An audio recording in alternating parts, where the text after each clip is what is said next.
ئەم کاتتان باش خۆشەویستان، خۆشحاڵم کە لەم لایڤەیەمێ لەسەر بابەتێک قسە بکەم کە بابەتەکە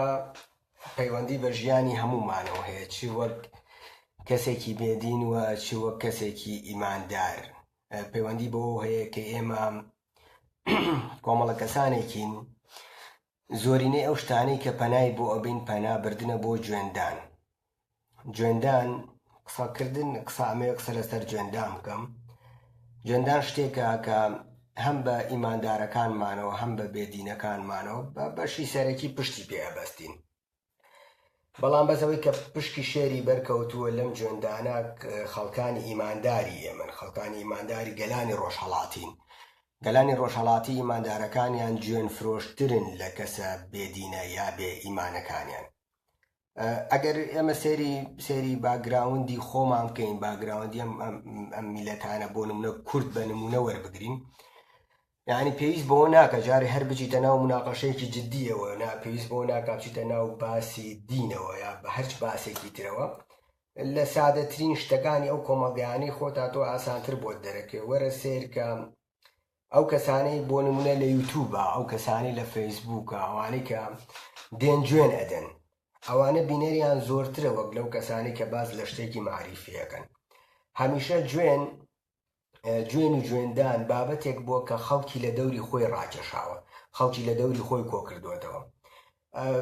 سادەترین نمونە ئەگەر بڵێن، من جارە نامێر بچمە باسی مەسەلەی دینیەوە، شتێکی زۆر تەبیعی باسکەین. سادەترین شتێک کە باسی بکەین، زۆرینەی خەڵک شێخ ڕەزا ئەناسێت. شێخ ڕەزا زانێ کیە، شاری شێخ ڕەزای خوێندوێتەوە، و زۆرینەی خەڵک لە ناو عەرەبە ئەبوونواس ئەناسێ، خوێندوێتەوە ئەبوونواس. باشە بۆچی شێخ ڕەزا کە هێشتا پلەیەکی بەرزی نییە لە ئەدەبیاتە، خەڵک شێخ ڕەزا ئەناسێت و شەری شێخ ڕەزای لەبەرە، بەڵام بەس خەڵک مەحوی ناناسێ، خەڵک سالم هەر سالمی هەر نەبیستوە، نازانێت سالم چییە. بۆ هۆکارەکە لێرە پەیوەندی بەوەی کە ئێمە مرۆڤی ڕۆژهەڵاتی هێندەی حەزمان لە جوێندانە، هێندە حەزمان لە بابەتێکی تری معریفی نییە، و یعنی جوێن هەڵقوڵاو شتێکە لە ناو ئێمەیە. جوێن ئێمە پێی ئەژین، پێی گەشە ئەکەین، پێی بڕۆ سەیرە و کەسانەکە کە ڤیدیۆ هەیە لە ناو یوتیوبە،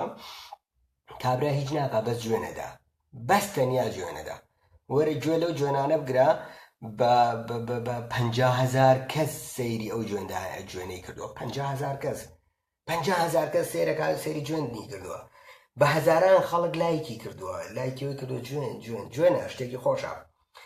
کاتێکە خۆ ئەمە شتێک نییە کە لە ئێستای ئێمە دروست بوو بێ. ئێمەی میلەتانی ڕۆژهەڵاتی ئەمە باگراوندێکی کۆنمان، یعنی دینەکان کاتێکە دینەکان دروسە بن و دینەکانیش هەڵقوڵاوی ئەم کولتورانن. بۆ نمونە دینی ئیسلام خۆی بۆ خۆی دینێکە جوێنێکی گەورەیە. دینی ئیسلام ناواخنی دینی ئیسلام پڕە لە جوێن بە بەرامبەرەکانی. ئیتر جوێن ئەنوا و ئەشکاڵی هەیە، جوێن ڕێگەی جیاوازی هەیە. جوێن هەرەوە نییە جوێن بە دایک و خوشکت بدا، جوێن هەرەوە نییە نازانم کۆمەڵێک جوێنی سێکسی بدا، بەڵام بەس جوێن ئەنوا و ئەشکاڵ جوێنی تر ئەدۆزیتەوە لە ناو دینی ئیسلامە و لە ناو هەموو دینە ئیبراهیمەکانە ئەکرێ جوێن بدۆزرێتەوە. ئەگەر سیرکەین، ئێمە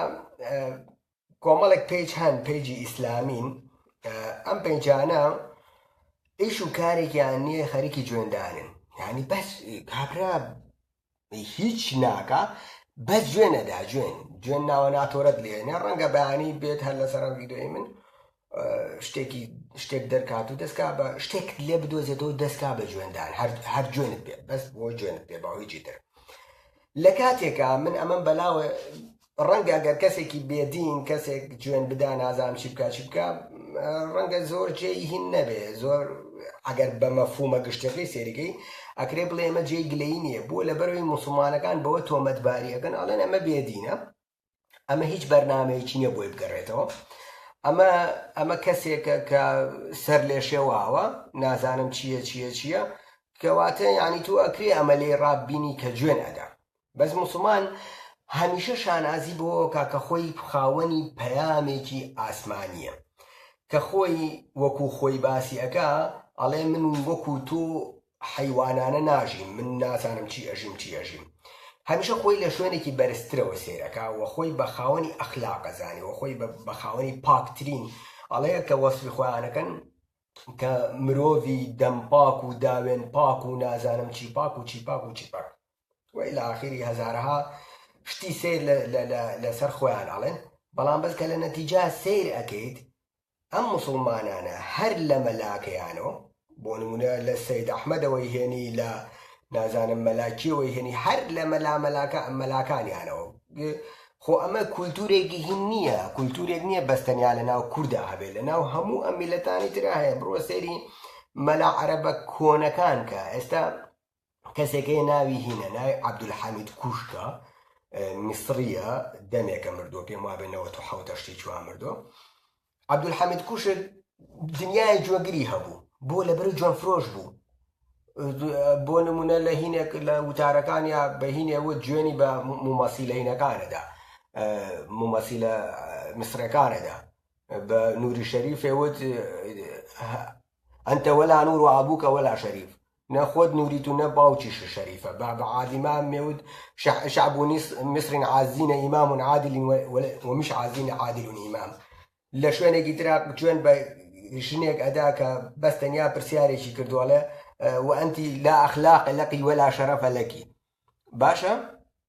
ئەم هەموو جوێندانە لە مەلاکانی عەرەب و لە مەلاکانی کورد و بیگرێ هەتاکو یەک کەسی سادەی مسلمان کە هینا کە قسە ئەکا زۆر ئاسان جوێن ئەدات، هەر لە مەلایەک و بیگرێت تا کۆمێن نووسێک چجای ئەوەی کە خاوەن پێیجێک دانیشە بۆ خۆی باوەستی خۆی یارشێتەوە، باوەستی خۆی جوێنەدا بە داروبەر. ئەم جوێنانە ڕەنگە بۆ خەڵکێکە لە ئیسلام تێنەگەیشتووە جێگەی شۆک بێ، خەڵکێکە لە ئیسلام تێناگا شۆکە بێ، ئەڵێ باشە بۆچی ئەمە مسلمانە ئەم دەمە پیسەی هەیە، مسلمان چۆنە بێ دەمی ئەوەندە پیس بێ ئاوا بێ. بەڵام بەس بۆ من هیچ جوێنێکی مسلمان بۆ من جێگەی شۆک نییە، بۆ من زۆر شتێکی چاوەڕوانکراوە، زۆر ئاساییە. بۆچی؟ کاتێک کە مسلمانێک پەیام یاخود ئیلهام لە قورئانەوە وەرگرێ، قورئان ڕێنیشان دەرێتی، قورئان هەموو شتێکیەوە، قورئان ڕاست و خراپی بۆ دیاریەکە، قورئان پێی دەڵێ کامە باشە کامە خراپە، قورئان پێی دەڵێ کامە خێرە کامە شەڕە، و لاسایی قورئانەکاتەوە بە شانازیەوە، قورئان لەبەرەکات. باشە کاتێک کە ئەم مسلمانە ئەم حاڵەتەی هەیە و من ئەشزانم ناو قورئان چیتیایە، ئایا ئەکرێ من گلەیم لە مسلمانێکە بیا مسلمانێک شۆکم کاکە جوێن دەرە؟ من تەنیا قسەم بۆ کەسانەیە کە زۆر جار لەسەر جوێنی مسلمانێک شۆکە بنەڵێن مسلمان خۆی مسلمانێکی سادەیە یا مسلمانێکی پاکە دڵ پاکە یا کەسێکە لەوانەیە کە تربیەتێکی عایلەی خۆی هەیە، تربیەتێکی تایبەت بەخۆی هەیە، پەروەردەی ئیسلامی و پەروەردەی کولتوری کۆمەلگا کاریگەری لێ نەکردووە ئاوا پیس ببێت، دەمی پیس ببێ، پێی سەیرە مسلمانێک وایە، بەس بەلای منەوە سیر نییە، بەلای منەوە زۆر تابعیە. کاتێک لە ئاینێکە کتێبە پیرۆزە گرنگەکەت کتێبێکی جوێن دەربێ، کەواتە ئەو کەسێک کە لە سەیکەرەوەیەتی ئەبێ کەسێکی جوێن دەربێ، یعنی نەک شەرت نییە ئیلا 100% کەسێکی جوێن دەربێ، بەڵام بەس لێ ڕائەبینرێ، یعنی زۆر نۆرماڵ ئەکرێ کەسێکی جوێن دەربێ. هەزارها ناوخۆی قورئان چەند هەزارێکە، بەڵام چەندین ئاەت هەیە لە قورئانە جوێن بە خەڵک ئەدا بەس تەنیا لە بەرەوەی کە بڕوای بە خوا و بە ئیسلام و نەکەر خواش بەس تەنیا بڕوای بە ئیسلام بیە، پێڵێ ئولائیکە کەلئەنعام، ئەوانە وەکو حەیوان وان. لە شوێنی تراڵە چی؟ ئولائیکە کەلئەنعامی بەوەش تێر ناخوا، ئەوانە وەک حەیوانە وان، وەک ئاژەڵ وان، بەل هوم ئەضەل، هێشتا تێر ناخوا، ئەڵێ کورە ئەمانە نەک حەیوان، لە حەیوانیش خراپترن. لە سەرەتای سوورەتی بەقەرەیە ئەو کەسانی کە دێن منافقی لەگەڵ محەممەدا ئەکەن بە هەمویان ئەڵێ سووک عەقڵ سووک بێدەماغ سووک. لە یەکێک لە سزاکانی هینە لە سزاکان لە جەهەنەما ئەوەیە کە ئەڵێ ئێمە عەزابی سووکەر ڕسواکەریان ئەدەین، و لە ئەوە بابەتێکی دوور و درێژە لەسەر مەسەلەی جوێندا من نامێ هەرچی جوێن هەیە لە قورئانە باسی بکەم بەس بۆ نمونە گەریەکێک من ئاساییە هەر کەسێکی مسلمان جوێن بە دایکیشم بدات ئەزانم لێ ڕائبینم یعنی یاک نەک ئەوەی کە بۆ من ئاسایی بێ بەڵام بەس من ڕائبینم لەو کە ئەتوانێ ئەو جوێنە با لە بەرەوەی دینەکەی فێری کردووە ئەو ئەلبانی کاکە ئەلبانی ئەڵێ جائیزە جوێندان بە خەڵکی بێدین کە شیخ ئەوەی کە ئەوان پێڵن شیخ الئەلبانی ئەم شیخ الئەلبانیە کە هیچ ئیسلامیەک نییە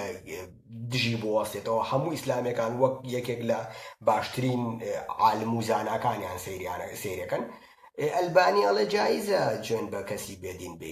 کەسی بێدین نەخلاقی نەحورمەتی هەیە جوێندان بەو چییە بۆ خۆت دەکرێت جوێنی بە بدەیت هەر لە قورئانە لەبەرەوەی کە کەسێک بە محەممەد دەڵێ وما هو إن هو إلا أساطير الأولين ئەمانە هیچ نین کە لە قورئانە باس کراوە بەس تەنیا سەرگروشتەی باو باپیرانمانن هەر حەقایەتە کۆنەکانن بۆ ئێمەی باسەکەی دۆجێڕیتەوە هیچی تر نین کابرا خۆ نهاتووە بێ جوێن بە محەممەددا نە جوێنی بە محەممەد داوەنەیش هیچی پێ نەوتووە بەس ئەڵێ کاکە ئەم چییە ئەم چیرۆکانە باسێکی هەموو چیرۆکە کۆنەکانن خۆی فعلەن خۆ قورئانەگەر سیرکەی سەیەکی قورئان چیرۆکی کۆنە هاتووە هەمووی چیرۆکە کۆنەکانی دینە ئیبراهیمەکانە کۆ بۆ تۆ لێ کابرا کەسێکی خوێنەوە کەسێک کە عەقڵی بەوە ئەشکێ کە ئەم چیرۆکە بیستراوە یا لە شوێنێکی ترەوە بیستوێتی ئەڵێ ئەم چیرۆکانە هەمووی چیرۆکی هینەکانی باو باپیرانمان لە پاداشتی ئەمە لە قورئانە دێت چیەکە دێت دەسەکا بە جوێندان بەم کەسە پێی ئەڵێ دایحیز خوا کە ئەو پێی ئەڵێ خوا ئەوەی کە مسلمان نایانێ خواوەی کە قورئانی نووسیوە یعنی بەحسابی ئەوان ئەو خوایە من حەقم نییە خوایە خوانێکیە و کەیف خۆیەتی بەڵام بەس ئەو کتێبەی کە پیرۆستترین کتێبە لە لای مسلمانەکان ئەو کتێبەی کە مسلمان دوای کەوت و هەستەکە ئەمە قسەی خوایە لەو کتێبەیە بە خەڵکەڵێ دایک حیز من چۆن چاوەڕێ نەبووم کە کەسێکی وەکەمە حەسەنە ئێستا لای لێرە نووسێت چخە ئەسڵەن ئەم تۆزێ شەریفترە لە هینەکەی لە کتێبەکە شەریفترە تۆزێ بە ئەدەبترە هەرچەندە چخەشی تیا لە قورئانە تیاتی لە قورئان هەرڕێک چخەشی مەسەلەی چخەشی تیا طەبیعی ئەمریکات بەدەر نییە لە قورئان بێت ئەگەر واز لە مەسەلەی قورئان بێنی هەنێ مەواضعی ترتیا لە بوخاری لە حەدیثی 2580 باسی چی ئەکا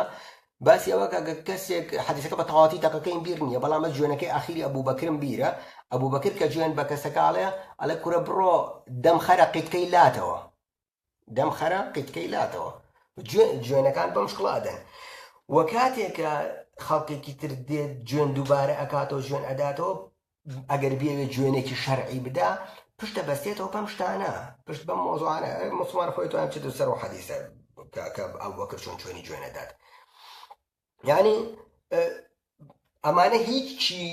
شۆک نین مسلمان چۆنی جوێنەدا چیون نادا بەڵام بەسەوەی کە لە لای من شۆکە ئەوەیە کاتێک کە تۆ خۆت بە کەسێکی هی نەزانی بە کەسێکە زانی کە لە من باشتری لە من بە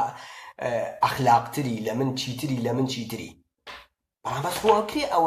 ئەوەندە تیا هەبێ کە دەرکەوی لە من بە ئەخلاقتری ئەبێ ئەوەندە تیا دەرکەوێت بۆچی زۆر ئاسان دیارە کە من لە تۆ بە ئەخلاقترم من زۆر لە تۆ زۆر جوانتر قساکەم لە تۆ زۆر بە ئەدەبانەتر قساکەم ئەمە تەنیا پەیامێ بوو بۆ کەسانی کە زۆر باش لەوە تێناگەن کە مەفهومی جوێندانی مسلمان لەکوێ هاتۆر بابەتێ ویستم باسی کەم بۆی کە بزان کاتێکە مسلمان جوێن ئەدا لەکوێ جوێنەدا سەرەتاکەی بۆ خۆ تۆش بڵێت چغا تۆش هەر یەکێکی لە هینەکان لە جەماعەتی ئەوانە بورە کاک جەمیل زۆری وەمزانی ناوەکەم نەخوێندەوە ئەمە سەرەتایی جوێندانی هین جوێندان لەکوێ دەرکەوتۆ جوێندان سەرەتا کولتور ئەگوازرێتەوە بۆ دین و دوای ئەوەش هینێکی ناخی ئینسانەکانە مرۆڤ خۆی حەزی لەم بەزمێ مرۆڤی ڕۆژهەڵاتی بەگشتی خۆی گەرمە حەزی لەم هەراوریایە لە پشتی لاپتۆپ نازانم ئەگەر حەزت لێ بیکەی بە هین و ئەوانە بزانین لە پشتی لاپتۆپ من لە دەرەوەش هەم لە شوێنێک لە دەرەوە هەم دەستەنیا لە پشتی لاپتۆپ نیم کاتێکی خۆش بۆ هەموو لایەک و هیوادارم ئەو جەماعەتە سوودیان لێ بینی بێت و ئەوشی هاتو بێ بۆ خۆی جوێن بدا هەر جوێنە و تا هەر جوێنەدەن